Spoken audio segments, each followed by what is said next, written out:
Bom dia, vamos começar hoje nosso devocional com Deus, continuando aqui em Hebreus, capítulo 9, que diz assim: os ritos mosaicos eram imperfeitos.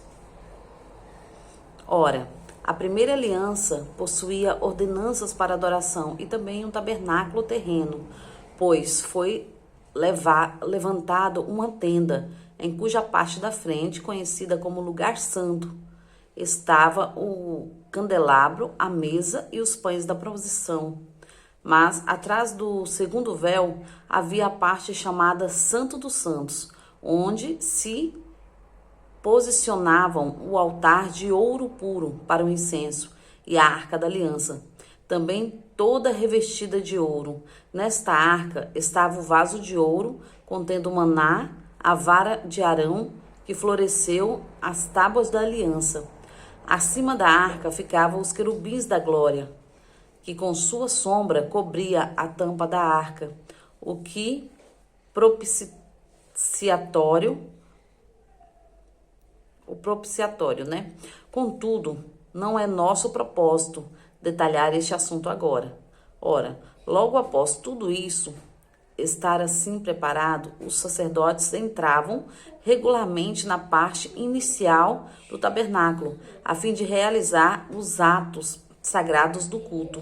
No entanto, na segunda parte da tenda, o Santo dos Santos, somente o sumo sacerdote podia entrar, uma vez por ano, e jamais sem apresentar os sacrifícios que ele oferecia, pois si mesmo e pelos pecados do povo que havia cometido por ignorância.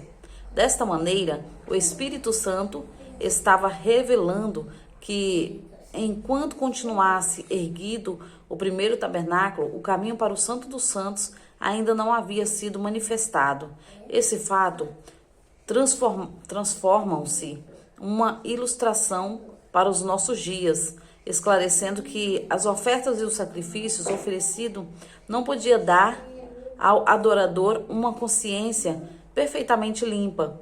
Era tão somente ordenanças que tratavam de comida e bebida e de várias cerimônias de purificação com água.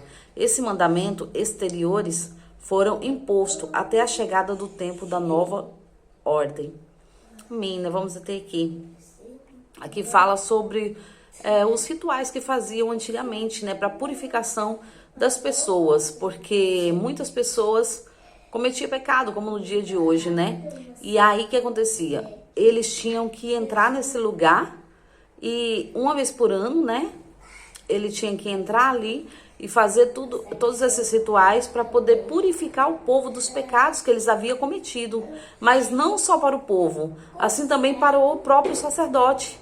Porque o sacerdote também havia pecado, né? Então, por isso, ele havia também que fazer aquela purificação para ele próprio. E ele só poderia entrar ali uma vez por ano. Uma vez por ano. Mas tinha esse outro lugar que só o sacerdote entrava. Ninguém mais poderia entrar. Então, tinha que ser somente o sacerdote. Mas, com tudo isso, nós entendemos o quê? Que era preparação para limpar o pecado do povo, né? Era uma preparação ali que ele fazia tudo para limpar o pecado dele e o pecado do povo. Só que no meio de tudo isso, né, veio Jesus. Veio Jesus que dando a sua própria vida ali, né, naquela cruz. O templo foi rasgado, então todos teve livre acesso. Interessante porque aquele lugar ali que era puro, que era só para aquela pessoa entrar, porque eles estavam preparados para aquilo. E quando Jesus morre, o véu do templo se rasga e dá livre acesso a todo aquele lugar que era proibido. Era proibido. Mas o que mostra? Que agora nós temos livre acesso a Deus, ao próprio Deus. Porque Jesus é filho de Deus. E quando ele dá a sua própria vida ali, ele leva sobre ele todos os nossos pecados. Tudo que nós cometemos ali já foi levado ali naquele lugar, né? Ele pagou um alto preço pela minha e pela sua vida. Então nós temos que entender que nós somos filhos, herdeiros, por causa de Jesus, por ele dar a sua própria vida. Então temos que andar limpo diante da presença dele, porque nós somos templo do Espírito Santo. Templo do Espírito que ele próprio disse: eu vou mas eu vos deixo o meu espírito, não vos deixarei só, não vos deixarei órfão, eu vos deixo o meu próprio espírito.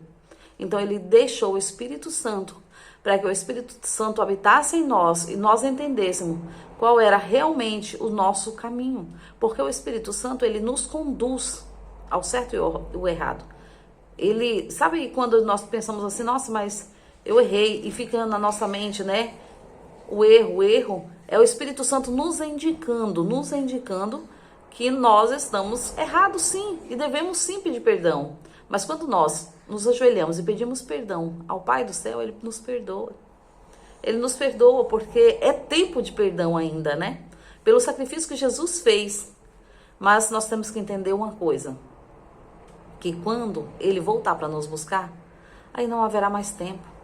Aí Ele vai vir como... Hoje Ele é nosso advogado diante do Pai, mas amanhã Ele será nosso juiz. Hoje Ele intercede por nós, mas amanhã Ele mesmo vai nos julgar. Então entenda isso. Nós temos que entender, o sacrifício que Jesus fez não foi em vão. E muitas vezes, nós banalizamos isso, né? Mas nós temos que entender que foi real.